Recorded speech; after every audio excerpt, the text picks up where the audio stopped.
இந்த பேச அழைக்கிறோம் சொன்னாலே ஒரு தயக்கமா இருக்கு. ஏன்னா நான் பேசினாலே ப்ராப்ளம். ஒண்ணு எனக்கு ப்ராப்ளம், மத்தவங்களுக்கும் ப்ராப்ளம். ஏதாவது ஏதாவது வந்து கழுப்பிட்டே இருப்பாங்க, ஏதாவது பேசிட்டே இருப்பாங்க. நான் சும்மா இருந்தா, இவர் என்ன பேசவே மாட்டேங்கிறாங்க. வாயில என்ன கொழுக்கட்டைய வச்சிருக்காரா? அப்படின்னு சொல்லி கலாட்டா பண்ணுவாங்க, கிண்டல் பண்ணுவாங்க. பேசுனா, இப்போ பேசு அப்படின்னு சொல்லுவாங்க. மத்தவங்க வந்து இவர் பேசாம இருக்க இவர் பேசியிருக்க கூடாது அப்படின்னு சொல்லுவாங்க. ஸோ என்ன பண்றது? ஸோ ரொம்ப நாள் கழிச்சு நான் தெரிஞ்சுக்கிட்டேன். நம்மள பிடிக்காதவங்களுக்கு நம்ம என்ன செஞ்சாலும், எது பண்ணாலும் பிடிக்காது. நம்ம பிடிச்சவங்களுக்கு நம்ம என்ன செஞ்சாலும், எது பண்ணாலும் பிடிக்கும்னு நெனைக்கிறது முட்டாள்தனம். ஜாக்கிரதையா இருக்கணும். இந்த விழாவுக்கு வந்திருக்கிற கல்லிப்பள்ளி தானு சார் அவர்களே, தமிழ்குமரன் அவர்களே, கண்ணன் அவர்களே, மதுரை செல்வம் அவர்களே, அந்த சிம்ரன்ஜி அண்ட் பத்திரிகை நண்பர்கள் அனைவருக்குமே என்னுடைய அன்பார்ந்த வணக்கங்கள். முக்கியமா வந்து கமல்ஹாசன் சார் அவர்கள் அண்ட் அஸ்வத் மாரிமுத்து. கமல் சார் வந்து இப்ப சொன்னாங்க வந்து, இந்த ஆஃபீஸ் ஓப்பனிங் அப்பவே வந்து டெர்ரஸ்ல வந்துட்டு, "ரஜினி இப்போ ஆஃபீஸ் பெருசா ஸ்டார்ட் பண்ணிட்டேன். இந்த ராஜ்கமலுக்கு ஒரு படம் பண்ணணும்" அப்படின்னு. சரி அப்படின்னு சொல்லி அதுக்கப்புறம் அவரும் பிஸி ஆயிட்டாரு. நானும் வந்து பிஸி ஆயிட்டேன். ஸோ அதுக்கப்புறம் வந்து ஒரு சீரியஸா சிவாஜிக்கு அப்புறமா வந்து வந்து இது பேசுற மாரி இருந்தது. அதுக்கப்புறம் இன்னொரு ஒரு வாட்டி லாஸ்ட் வரும்போது அவர் டோன்லயே கொஞ்சம் இதா இருந்தது. "ரஜினி படம் பண்ணணும்" அப்படின்னு. "சரி சார் நம்ம பண்ணலாம்" அப்படின்னு சொல்லிட்டு இது வந்து டைரக்டர் வந்து ஆக்சுவலா பார்த்தீங்கன்னா, அஸ்வத் மாரிமுத்து வந்து 4வது டைரக்டர். ஃபர்ஸ்ட்டு நம்ம பண்ணும்போது ரவிக்குமார் ஃபிக்ஸ் பண்ணியிருந்தோம். சரி அது வந்து சரியா திஸ்டிங் வரலன்னு சொல்லி அப்படியே வந்து இதாயிடுச்சு. அதுக்கப்புறம் நம்ம சுந்தர் சி. சுந்தர் சி சாருக்கு வந்து வேற ஒரு படம் இருந்தது. கொஞ்சம் டிலே ஆயிட்ட மாரி இருந்தது. அதனால நம்ம இது வந்து நான் விலகிக்கிறேன் சார். நம்ம அப்புறம் பண்ணிக்கலாம். அப்படின்னு சொல்லி இதாச்சு. அதுக்கப்புறம் நம்ம சிவி சக்கரவர்த்தி. அவர் கதையெல்லாம் கேட்டு ரொம்ப நல்லா இருந்தது. பட் என்ன ஆக்சுவலா ரொம்ப சென்சிட்டிவ் சப்ஜெக்ட் அது. அது ஒரு கம்ப்ளீட்லி ஒரு நியூக்ளியர் சயின்டிஸ்ட் பத்தி, அந்த நியூக்ளியர் வெப்பன்ஸ் பத்தி, ஷூட்டிங் ஆப்கானிஸ்தான், ரஷ்யா அந்த மாரி எல்லாம் ஒரு ரொம்ப நைஸ் சப்ஜெக்ட். பட் ரொம்ப ரொம்ப சென்சிட்டிவ். ரொம்ப ரொம்ப ஜாக்கிரதையா டீல் பண்றோம். Time consuming. ஸோ அதனாலே வந்து அத வந்து நம்ம அப்புறம் இது பண்ணிக்கலாம். அப்படின்னு சொல்லும்போது தான் அஸ்வத் மாரிமுத்து நம்ம வந்து இந்த படத்துக்குள்ள வந்தாரு. இப்போ கமல் முதலே சொன்ன மாரி இந்த டென்ஷன் எனக்கு வந்து ஏன் அப்படின்னு சொன்னா, கமல் வந்து கூப்பிட்டு, "ரஜினி, நான் கதையும் கேட்க மாட்டேன், எதுவும் கேட்க மாட்டேன். நான் எல்லாத்தையும் உங்ககிட்ட விட்டேன். நீங்க என்ன சொல்றீங்களோ அத நீங்க பண்ணுங்க." அப்படின்னு சொல்லிட்டாங்க. அதுதான் பெரிய ஒரு டென்ஷன் ஆயிடுச்சு நமக்கு. ஃபுல் ரெஸ்பான்சிபிலிட்டி நம்ம போட்ட பிறகு அவ்வளோ பெரிய ஒரு ஜாம்பவான் சொன்ன பிறகு தான் எனக்கு வந்து அதுக்கப்புறம் வந்து அவர்கிட்ட நான் சொன்னேன், "இல்ல கமல் சார், இந்த கதையெல்லாம் வேண்டாம். எல்லாம் நம்ம தலையில கட்டிடாதீங்க.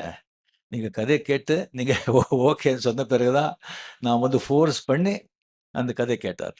ஸோ கதைய கேட்டு எஸ் நல்லா இருக்கு. அப்படின்னு சொல்லி இந்த படத்த வந்து நாம வந்து இது பண்ணியிருக்கோம். டெஃபினட்டா நாம என்ன சொல்லி என்ன பண்ணா கூட அஸ்வத் மாரிமுத்து மேல வந்து பெரிய ஒரு ரெஸ்பான்சிபிலிட்டி இருக்கு. அதுக்காக எல்லாமே வந்து உங்க தலைமையில நம்ம போட்டுட மாட்டோம். 100% நம்ம எல்லாம் எல்லாம் சேர்ந்து it's a group work. It's a combined work. It's a team work. எல்லாமே சேர்ந்து நம்ம வந்து ஒன்லி சக்சஸ் நோக்கி தான் நாம வந்து இத உழைப்போம். அண்ட் டெஃபினெட்லி படம் நல்லா வருவாங்கிற நம்பிக்கை எனக்கு இருக்கு. Very energetic director, young blood. அவர் படம் அந்த டிராகன் படம் பார்த்து எனக்கு ரொம்ப பிடிச்சிருந்தது. அது என்டர்டெயின்மென்ட் மட்டும் இல்லாம ரொம்ப டிஃபிகல்ட்டான சப்ஜெக்ட். அதோட ஒரு நல்ல மெசேஜ் வந்து அதில வந்து குடுத்திருந்தாங்க. At same excellent he has a cameraman and crew. ரொம்ப ரொம்ப ரொம்ப திஸ் திங் நல்லா வந்திருக்கு. கடவுள் புண்ணியத்துல நல்லா வரணுங்கிற நம்பிக்கையும் இருக்கு.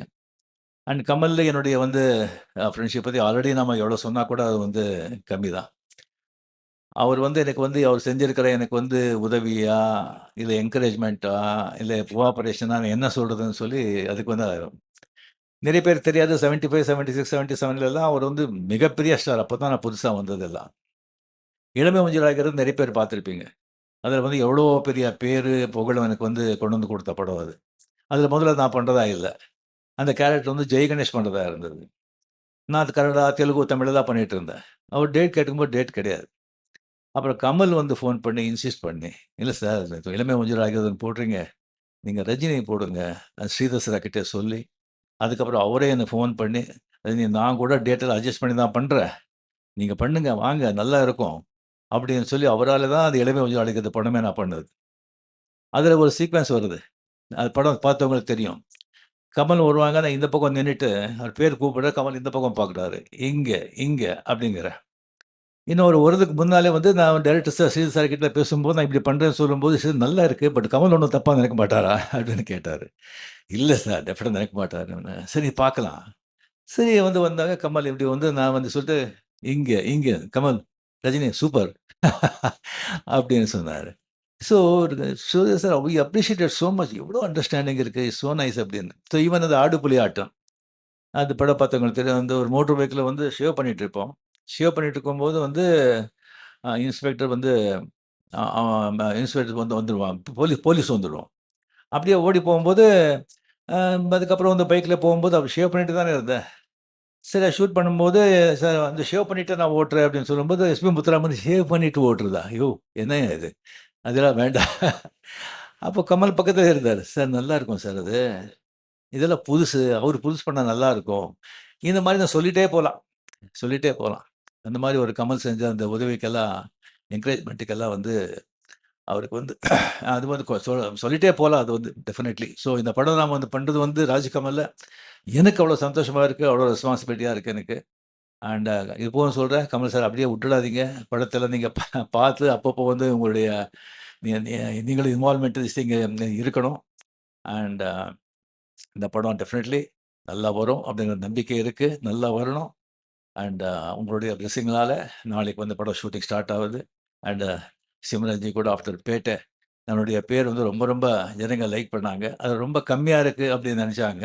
ஸோ இந்த படத்துல ஃபுல்லா வந்துட்டு நல்ல சீன்ஸு அண்ட் நல்ல கேரக்டர்ஸ் அதெல்லாம் வந்து இருக்கு. நல்ல ஒரு அஸ்வத் சொன்ன மாரி நல்ல ஒரு என்டர்டெயின்மென்ட்டோட ஒரு நல்ல ஒரு த்ரில்லர்.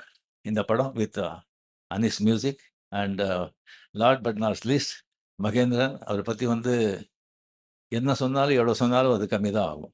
ஏன்னா, கமல் சார் மாரி ஒரு ஆர்டிஸ்ட்டு அவருக்கு வந்து அந்த மாரி ஒரு ரைட் ஆன் திஸ் திங் இல்லன்னு சொன்னா, அது ரொம்ப ரொம்ப ரொம்ப கஷ்டம். ஏன்னா, அவருடைய இதே வேற. அவரு பணம் அது இது இத பத்தியெல்லாம் அதெல்லாம் அவருக்கு cinema, cinema, cinema creativity, creativity அதில தான் அவர் வாழ்க்கையே. அதுக்கு வந்து கரெக்ட்டா வந்துட்டு அவர் போக்குல விடாம கொஞ்சம் பிடிக்கிறதுக்கு மகேந்திரன் அந்த மாரி அவருக்கு கிடைச்சது. எனக்கு மிக மிக சந்தோஷம். நன்றி. Thank you.